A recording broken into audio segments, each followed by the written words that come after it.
Hey folks, you're going to hear this warning from me a couple times on this episode, but this is your first one. This is a very Halloween-y episode, and not in the fun way. If gore or violence is hard for you to deal with as subject matter, skip this episode. The board ultimately rejects clemency, and eventually the executions take place in November 2nd of 2001 before dawn, and numerous reports attribute the last words of Mona being, "I will never die." You are listening to Tape Spaghetti, the podcast about the twisted and tangled innards of the music industry. Some of this content may not be for all listeners or viewers, so if it's not for you, no harm, no foul. We'll just catch you on the next one. All right, without further ado, let's get into it. Here we go. Welcome back, everybody, to another episode of Tape Spaghetti. I am Scott Marquardt, joined as always by Blake Weiland. How you doing, Blake? Oh, I'm hanging in there. I feel like a human today for the first time almost since we spoke last. No, I guess we talked What yesterday. Animal did you feel like yesterday? It was like a hybrid of a wolverine and a slug. Yeah, not a great combination, if I'm being honest. That sounds like a terrifying hybrid. That's not the kind of horror movie I'm looking to watch right now. Yeah, can you imagine what that would even do? Like, would it be slow or would it be fast? I don't know. Yeah, hard to say. Yeah, I guess it depends on which parts got mixed together, I would suppose. Mm-hmm. How about yourself? What's going on over in the wonderful town of Nashville, Tennessee?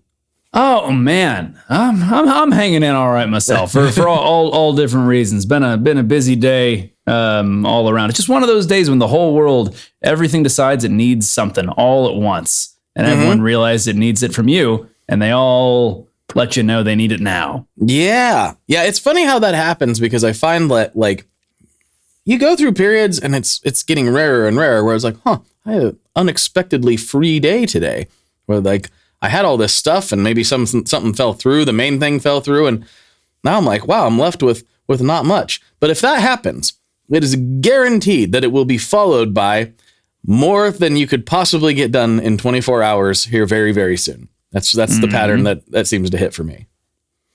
So I don't have those free days you talk about. That sounds like a lovely treat. What it means is I've either something important has like fallen through and now I don't have to do it that day. Probably means I'm going to have to do it later. Or I have shirked responsibilities knowing that it's going to be more difficult at some point. That's usually what that means. That's how I get those. Just got to pile it in whichever way you could possibly pile it. And that's just what it is. This is my first flannel sighting of the season. Oh, is it? From you, I believe. I think it might be the first time I've worn it on the podcast this season. Yeah, but it won't be the last. I can guarantee you that. Yeah, because we started in like late spring and then kind of worked our way through summer, and now it's getting a little cool out there. Yeah. Well, and before, when we first dropped all these, we were behind, so it kind of maybe the clothes didn't quite fit the season. But now we're a little closer than we'd like to be, honestly, folks. This one will also be out late. On the week-to-week basis, and we're struggling to get ahead, but we're doing our best to try to make that happen. But that's production stuff you probably don't really care about all that much. We could probably cut all that out. But I do have a story for you today. I'm excited for story time. Yeah. Today's the kind of day I need a story, Blake. Yeah, this is definitely a story, and I'll warn everybody right up top. This one gets rather grisly. It's quite gnarly.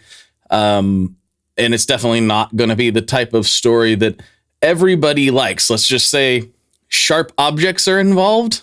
They're actually a focal point of the story, and it's pretty brutal. So just get that out of the way up top.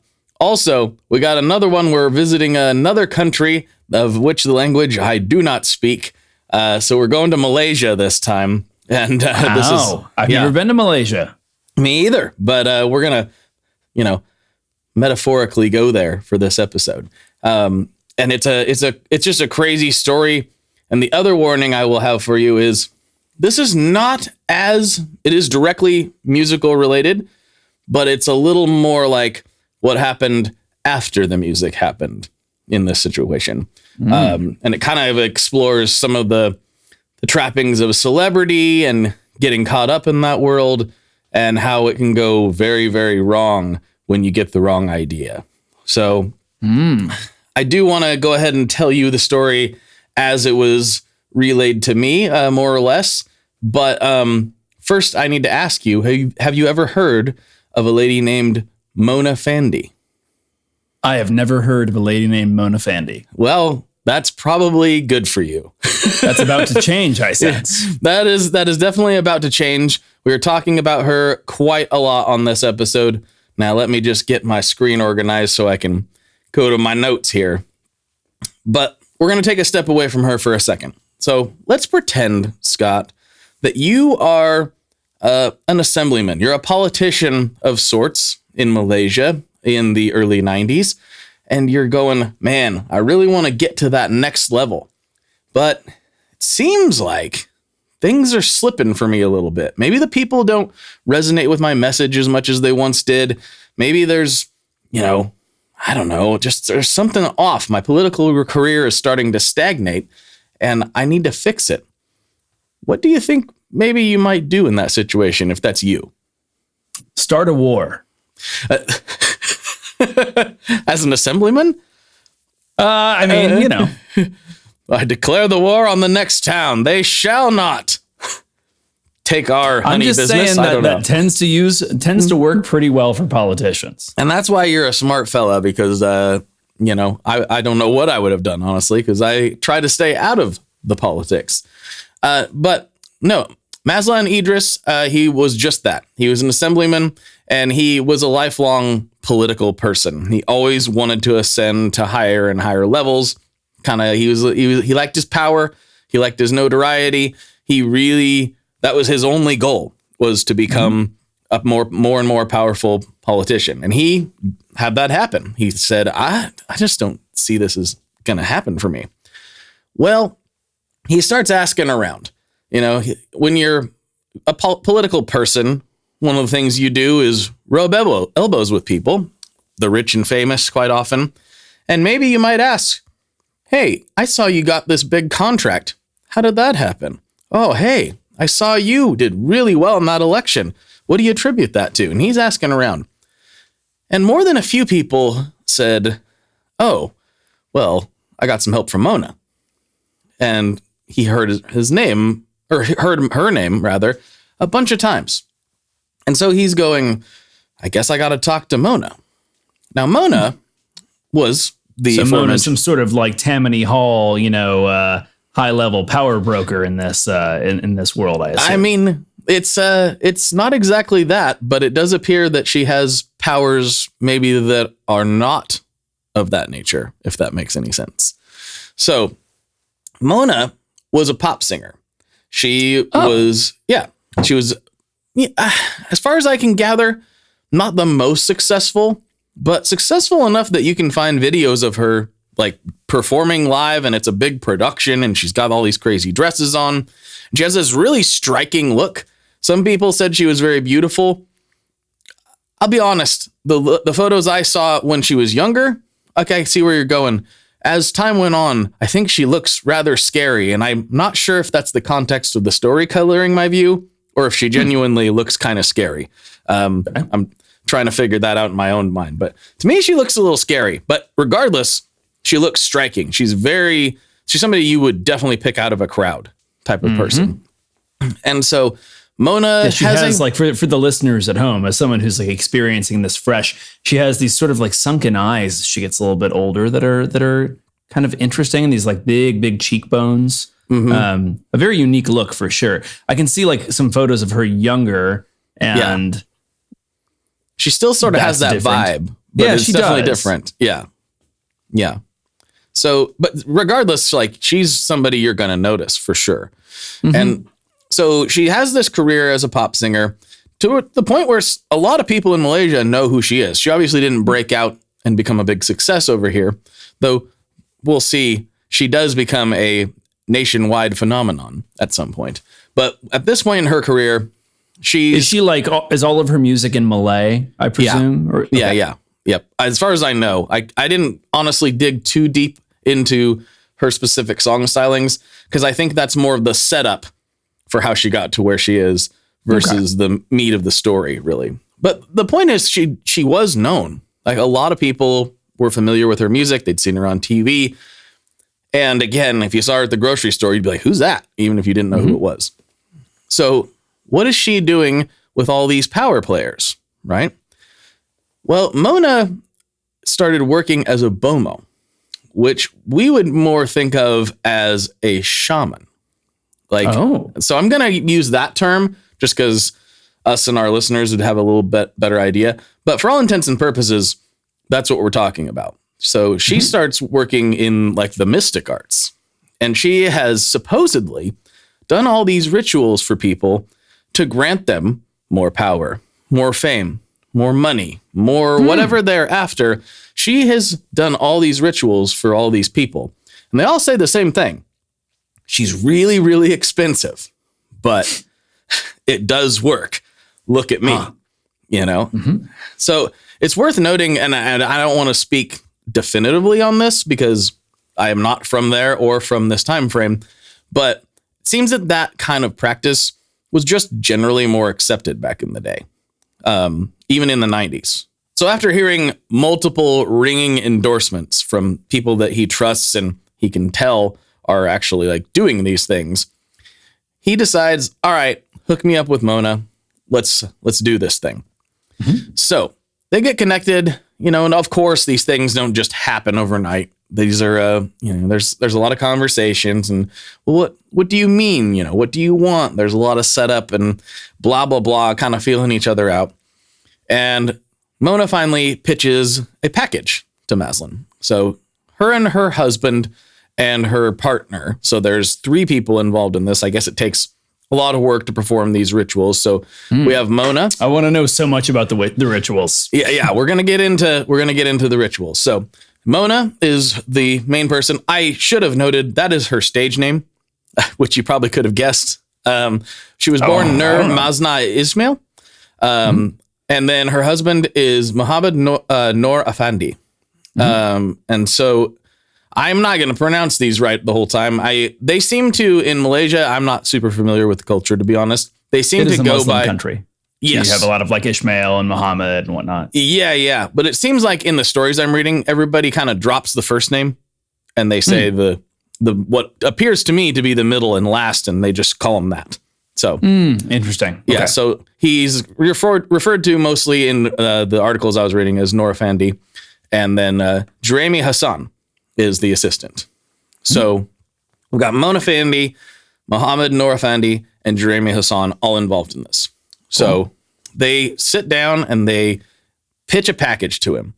They're going to create these talismans, which have like a powerful provenance, and they're going to do all this stuff. They're going to do this ritual, and it's going to increase his political fortunes. That's the whole idea. So they put a price on it. Now, in 1993, what do you think a ritual of this magnitude would cost in, relative to today's I'm not very dollars? good at converting USD to Malaysian currency in the early 90s. I've done this for you, but if you were to say, let's just say this was happening to you in the US, what would you Can we expect assume to it's pay? like modern USD like today? Yes, Okay. Yes. That's how I've converted it. And so. you're pretty powerful. I think if I were a shaman in modern day, I want to say like $20,000, but I think that if it's a really powerful person, I might be like, it's going to be $100,000. Because you kind of figure that there's a certain like placebo effect of like, the more they spend on it, the more likely they are to experience the placebo effect from it. Right. Like you know how like they've done studies on the placebo effect where they give you several different types of placebos. You get a pill placebo, there's an injection placebo, and something else like that, like maybe like an IV placebo. So like different levels of like intense interventions. And the more intensive the placebo, the more likely you are to feel that it helped you. Yeah, I believe that. And then there's the other side of placebo effect, which I've seen studies on because I'm so good at reading studies, Scott. As you know. I'm constantly. So good. You're just reading studies left and right. I just exist on PubMed these days. That's where I go. But seriously, some of them I read, which is that's really the social network that you drift towards as you get older in life. Yes. Yeah. What's wrong with this rash? Let's look on PubMed. But where placebo actually does do something, though, it's like not just do you believe that it helps. There's people who have taken sugar pills for things, and the belief itself actually did fix some of their problems, which is totally wild that the human brain is capable of that. It's an interesting thing. That's why I say sometimes when I'm doing something, I'll be like, I don't care if it's placebo effect. Is it having an effect? Cool. Like that works for me. Yeah, whatever makes it work better. Yeah, it's fine. I'm fine with it. But no, I too would have guessed probably in the ballpark of what you were saying. So they put a price of 2.5 million ringgits is the that's a lot of ringgits. It's a lot of ringgits. Yeah. Which ends up being about 600 grand in today's money in total outlay. So some of this is a stronger cash. currency than I anticipated. Same here, actually. And so a lot of money, like 600 grand is a lot for, especially a mid-level politician. That's like, whoo, okay, that's a stack. But it's not just cash, it's also like in land titles. So I feel like because it's not just cash, he's actually really stretching to make this happen. So he really wants this. Yeah, I mean, sure. Yeah, I think. Well, I mean, it's a small price to pay for unlimited power that will surely come later. It's kind of like the televangelist, you know, like if you don't make a small donation of $5,000, the Lord will pay it back to you 100-fold. That's how it works every time, right? Good investment. Good investment. So he accepts. And in late June and early July, he starts taking cash out of his account. Now he's trying to do this in the least suspicious way possible, but he's still pulling it out in 1,000 ringgit increments. So he's not just getting it in Goldilocks hair.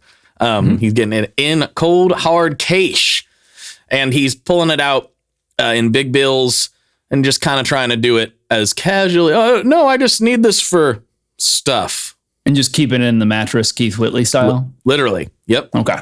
Yep, exactly. So he's taking all this money out and stashing it. I'm just imagining it in a big duffel bag under his bed, but maybe he was a little more careful than that. So the night comes. He's nervous. He's sweaty, but he's excited. They have also decided, I should note, the cash and land titles were all part of the deal, but they wanted that 100 and it basically ends up being 500,000 ringgits, excuse me. And that's 120 grand basically in today. And they wanted that up front before anything else happened. Okay. So that's why he's pulling all this out. They show up, they come in the house. He's like kind of like really absorbed by Mona. She's almost like a hypnotic figure. And I think, once you've committed to do something like this, your adrenaline's pumping, what's going to happen? Is this really going to work? There's got to be a little bit of that nagging thought in the back of your head, and lets them in and they start preparing. But of course, first business, baby. So while Mona's preparing in the bathroom is where they're going to do the ritual. They're going to do the ritual in the bathroom? They're going to do the ritual in the bathroom. Yep. Why? You'll see. Huh. A bathroom would be a better place to do what they had planned on doing. I've performed a few rituals in the bathroom in my time, and none of them cost me 600 grand. I'll tell you that. No, but after what you did to that plumbing, I bet it cost somebody 600 grand. Fair, yeah. Keep it rolling. Let's keep moving. Let's not talk about that. That was a long time ago. That was in Indiana. So Mona's getting ready for the ritual in the bathroom. And the other guys are talking with them out in the living room. And they do the deal. They hand over the cash. And then they get prepared. So he walks into the bathroom and he sees a pile of petals, flower petals all over. Looks like orchid petals. And so she instructs him to, as far as I know, there's some deviation in the story. So just know I'm just kind of telling a version of it that may not be exactly as laid out, but I'm doing my best here. So he takes his shirt off. She has him lay down. There's candles everywhere. And she starts chanting, starts trying to get basically into a more hypnotized state than he already And he's is. just laying on his bathroom floor, shirtless, covered in orchid petals. Yes. So right. he's laying on the orchid petals, and then she places an orchid specifically on his forehead.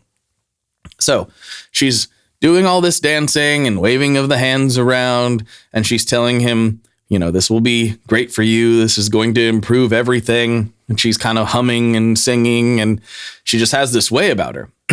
So she instructs him to close his eyes and imagine everything that he thinks is going to happen because of this. Imagine the positions he's going to ascend to.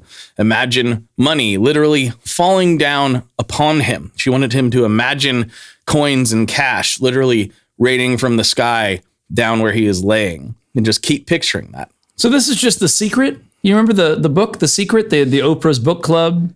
Well, I didn't read it, but I know of it. Yes. Yeah. Which is just the law of attraction, where it's just like, the secret is you just have to visualize it. Just expect that you're going to get all that money and then it'll come. Every day. You got to look at your mood board. You got to go there, or your dream board. I think it was a dream board, right? Yeah. Is it a dream board? I don't know. In The Secret, I think there's a dream board. Open Pinterest, go there and then visualize. Look at the roller coasters you've pinned. Yeah. Go for that. But no, he's very relaxed. I wonder, honestly, if Mona does have some knowledge of actual hypnosis, since that is a real practice that can be done. And she does seem to have the ability to put people in the state. Now, when I say that, I'm not talking about what we've seen in, Looney Tunes cartoons where the guy gets a watch out and he's like, you're getting sleep. Like, it's not really how it works. Just a deep relaxation. Yeah, exactly. So he then falls asleep.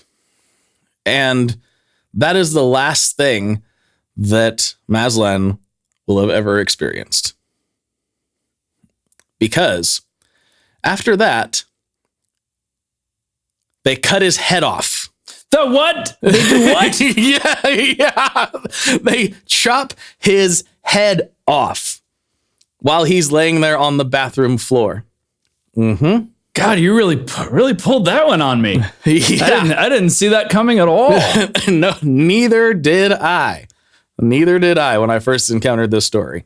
Doesn't he still owe them 480,000? They've already signed everything over. So I think maybe most of that deal was probably, it was probably property, is what I'm guessing. But they made sure to get that cash. That's a lot of ringgits. It's a lot of ringgits, baby. And now they've got it. That is my new catchphrase for that. That's a lot of ringgits. That's a lot of ringgits. I hope you do continue to use that. That's good. It's a lot of ringgits, baby. Use it when it doesn't make any sense for maximum comedic effect. That'd be good. Yeah. You just wait. Yeah. So they chop his head off, literally. Then they dismember the body.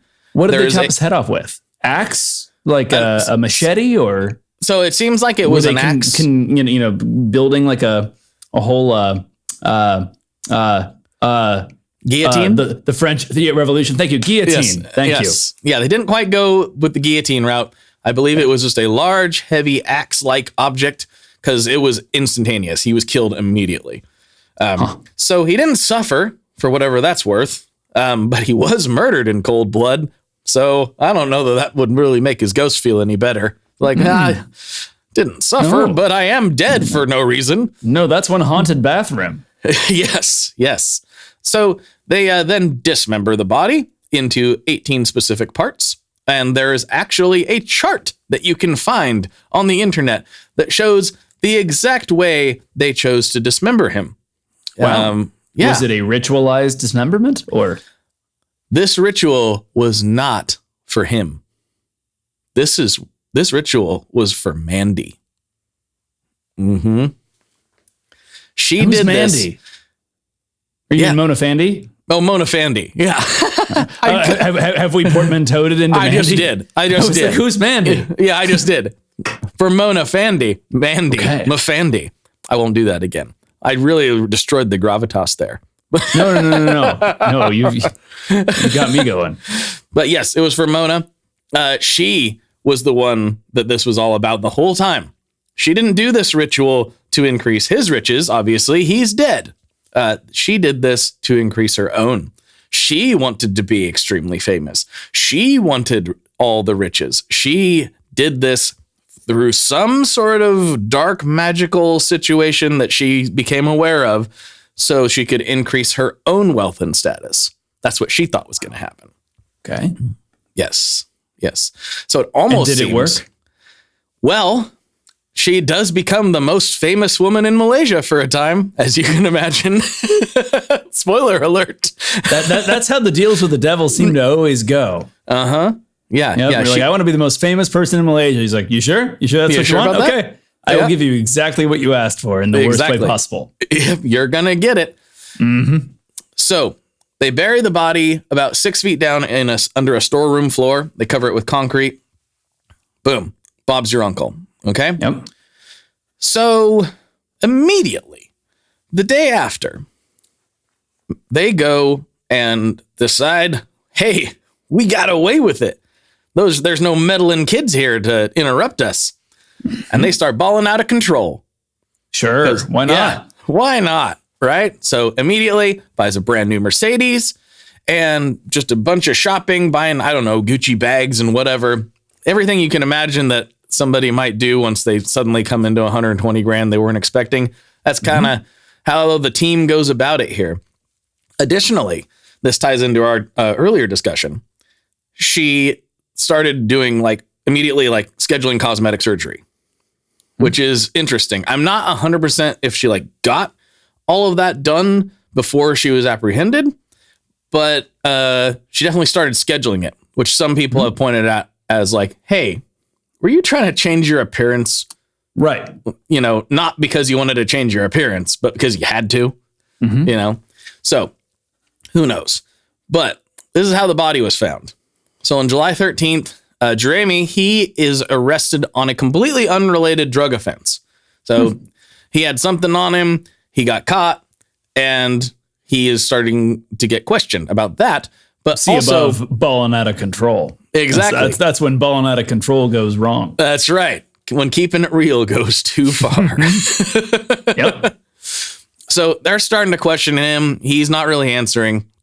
But additionally, the family of Maslin, they are he's been gone for 2 days and he missed a very important event. So they reported him missing within a day or two.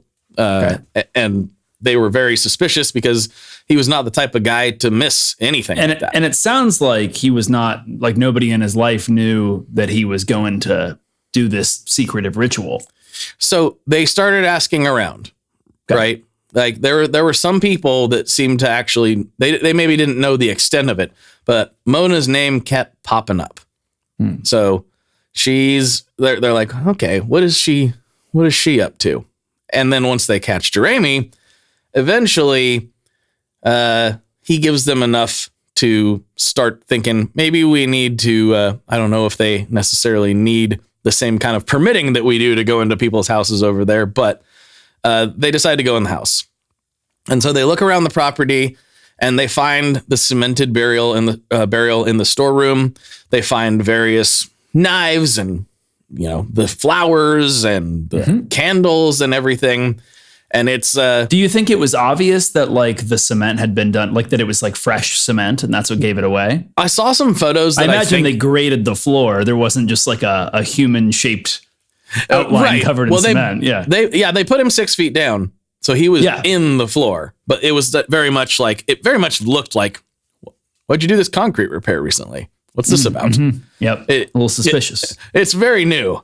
And I'm not sure there's a lot of pipes going under there. That's not a bathroom. What you got in there? So they chip it up. They find him in there in many, many pieces. Well, I guess 18 pieces to be specific. And on August 2nd, Mona, Nora Fandey, and Jeremy are all arrested and charged with murder. I have a question. All right. So this is in the same place as where where he was beheaded? Yes. So, and this is more grisly than we typically get on this podcast, mind you. But I can't think of why you would need to dismember him into so many parts if you're just going to drag him over and bury him in cement. I think it probably had something to do. I wondered the same thing. I think it probably had something to do with the ritual. I think it was part of the ritual. And that's why there's a map of how they did it. Because I can't think of any other reason why they would need that. Because if you find a foot, you may as well have found the whole thing. Right. It doesn't really matter if it was taken mid-shin or at the ankle. Like, it's a foot. But this chart exists for a reason. It's like the background of a lot of YouTube videos on this subject. So it's a fun rabbit hole you've been down. Yeah, it's a rather interesting scenario, but I think it has to do with the ritual that Mona was trying to achieve. And that's why it's so specific. That's just my guess. So, of course, you can imagine pop star murders politician does pretty well in the press. Sure. If you can imagine. Yeah. I mean, if that happened over here, we would not stop talking about it probably ever. I don't find out that Taylor Swift has taken out a prime politician. I was going to say if Tiny Tim murdered Richard Nixon, but that's a more random selection of people. Not quite as germane to the current situation, but I actually prefer your analogy. So I'll take it. But yeah, the trial opens in the High Court. Now, this is really interesting, and I didn't actually dive into why this was. Maybe you know, because you know more about stuff than I do. But so this is September of 94. The trial opens before a 7-person jury. Jury trials ended in Malaysia on January 1st, 1995, making this one of the last jury trials in Malaysia. So I don't know what they've replaced the trial system with. I mean, it sounds like an authoritarian power grab. It doesn't sound great. That was my first thought. I'm like, this isn't super. I don't know. Yeah, this isn't super germane to the story, so I didn't bother looking into it and filling in all the notes on that. But it doesn't seem to be the case. But yes, I'm sure somebody out there knows this better than we do. This is just quoted in an article that I was reading. This particular note comes from Wikipedia. So fair warning, anybody can put whatever they want on Wikipedia. Maybe that's not entirely accurate, but from what I could tell, it was mentioned in multiple articles that I read, but the one I got cited in the notes is from Wikipedia. So maybe that's not accurate anymore, but it was at the time. So the prosecution is saying, like, check out these $1,000 notes. Turns out they're the same $1,000 notes that he withdrew. You know, it's like very direct.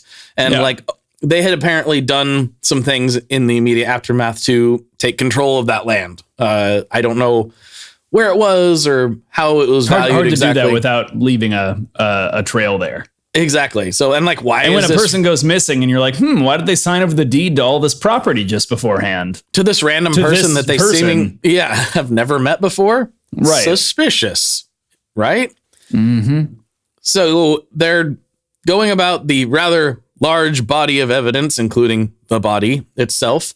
And eventually Jeremy admits Afandi told him to chop his head off during the ritual, and he did. So it's an open and shut case, pretty much. There's nothing really more to say. But what's really weird is during this whole thing, Mona doesn't seem to care at all.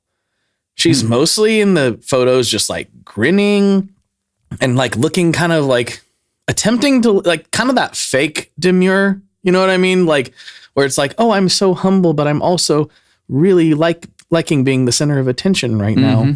You know, and kind of like it's really, really creepy vibe. I don't know how else to say it. And she's been photographed. She likes the attention. You know, when she's walking through the crowd, she's almost treating it like a red carpet event.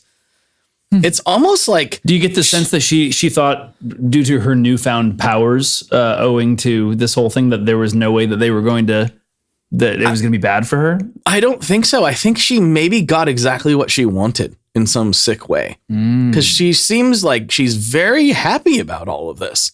And we get into a little bit more of why I feel that way here, but they're all found guilty in February 9th, 95. And this is where we continue our grisly streak. They're sentenced to death by hanging, which I didn't realize was still a thing occurring in 1995 under most governments. You don't see a lot of hangings as like a prescribed punishment from a judicial system. Not typically, and I wouldn't have guessed that in 95 either, to be honest. But though they say hangings are a very humane way of doing it if you have the proper height ratio worked out. But we don't need to get into that.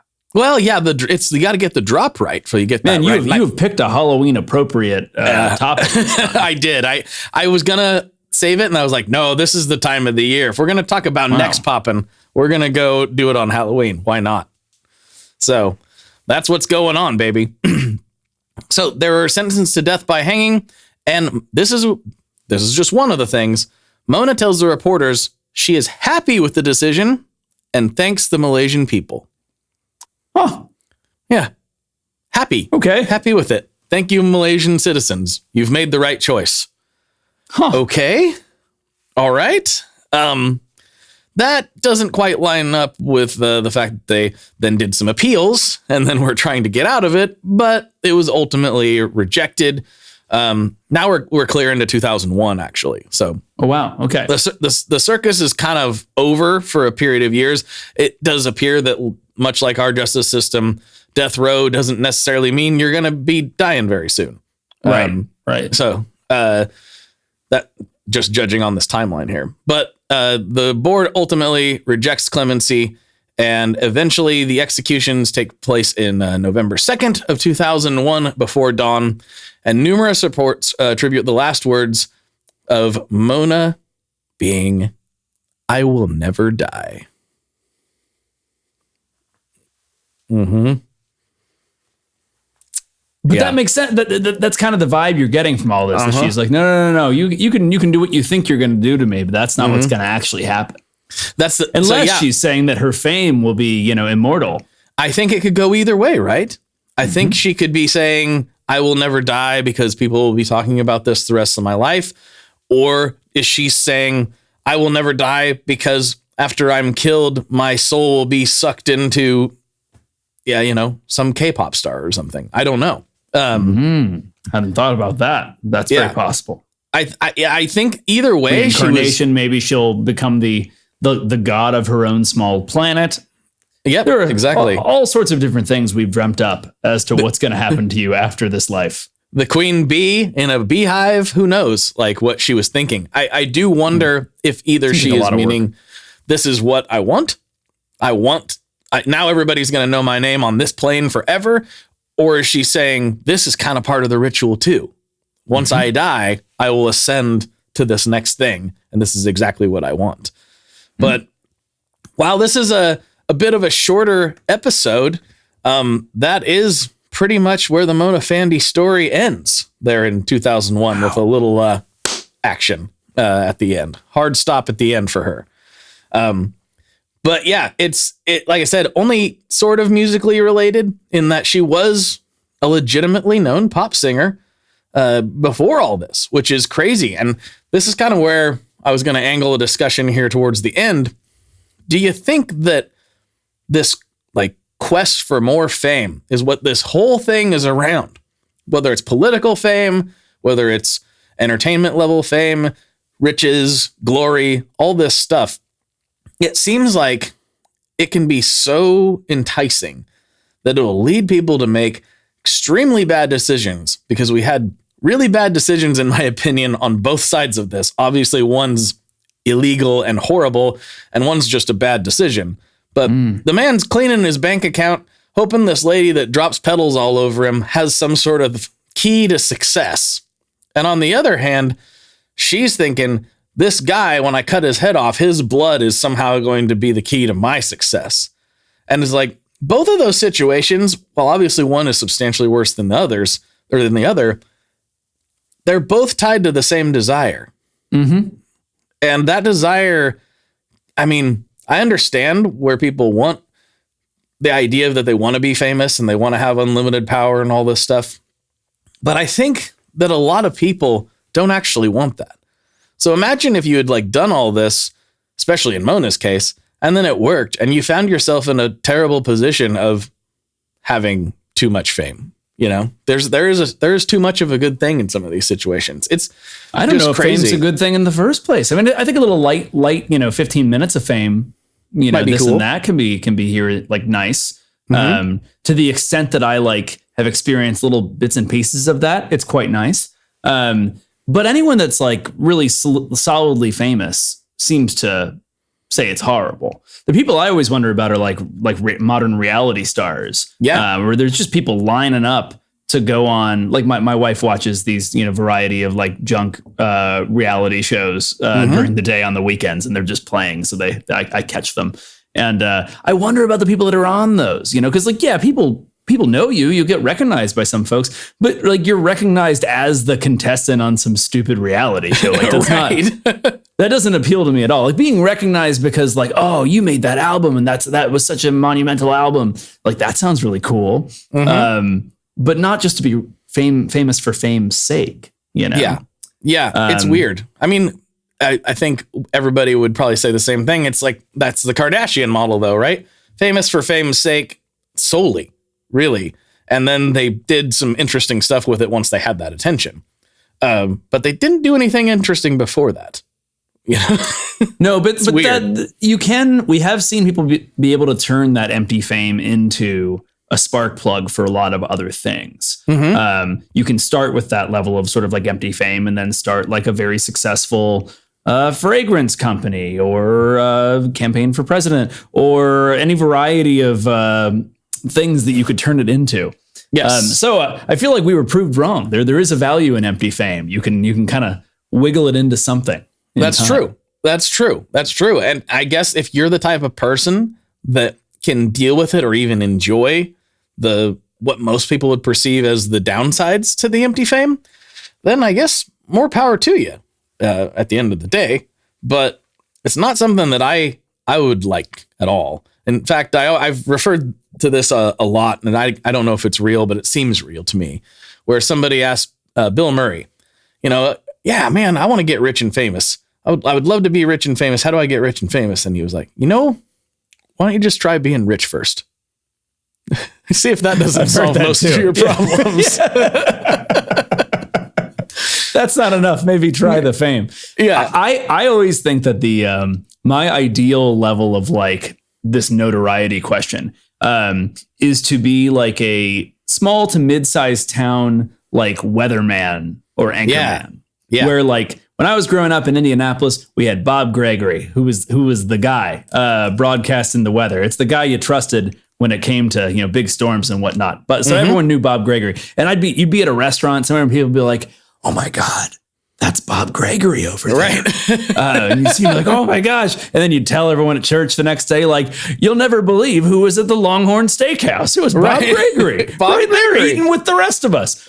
But the thing is, Bob Gregory goes 2 counties over and nobody knows who he is. Yes. You get to vacation and not a soul knows who you are, which is a nice balance. You can get away from it. Yes. I think that sounds really nice.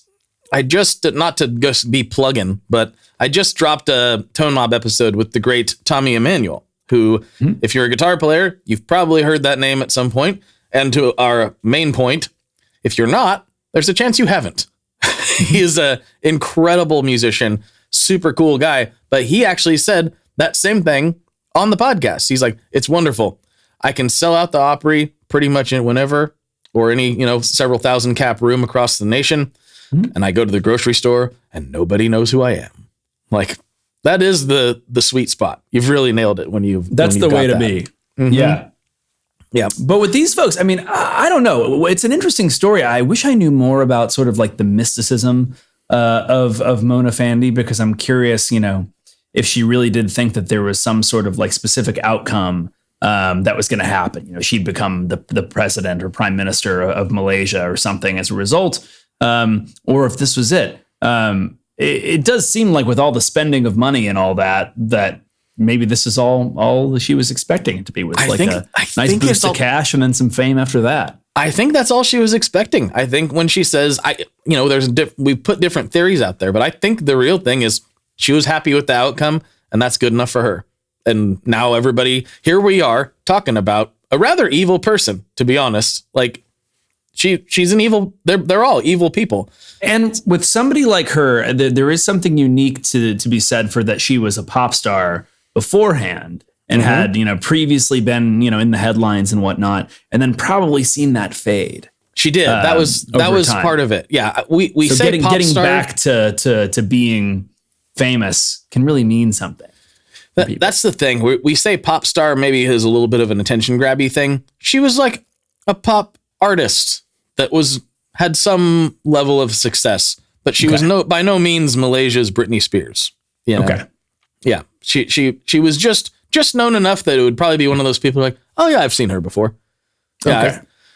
I think I know who that is, but it's not a household name. She became a household name after she cut a guy up, and I think that was her main goal. So, yeah, that's the Mona Fandey story. So, yeah, it's I knew it would be a little bit of a shorter one, probably our shortest episode yet, actually, but there's not a whole lot else to say about it. I think it's a great one. And you know what I'm really left with thinking about that, Blake. Is that's a lot of ringgits. That's a lot of ringgits, baby. That's a lot of ringgits. Well, Scott, do you have anything you want to leave the people with, or should I read us out? Ooh, well, I guess this is actually going to drop before Halloween. For one, we're a little topical. Halloween's my favorite. Me too. Dang holiday. I absolutely love it. I hope all of you out there that have been spending much of your year with us can have a lovely and festive Halloween and enjoy it. I think it's the best that it gets. So yeah, dig it. Yeah. That's really what I have for people. Yep. And I thought this was a very Halloween-y, morbid episode. I've been watching horror movies pretty much every night that I have available. So about 3 times a week since the October season started. And if you want to talk to me about that, get a hold of me on the internet. I'm easy to DM, so go ahead and do that. And if you like this episode, or you want to scar one of your friends, go ahead and send it to them.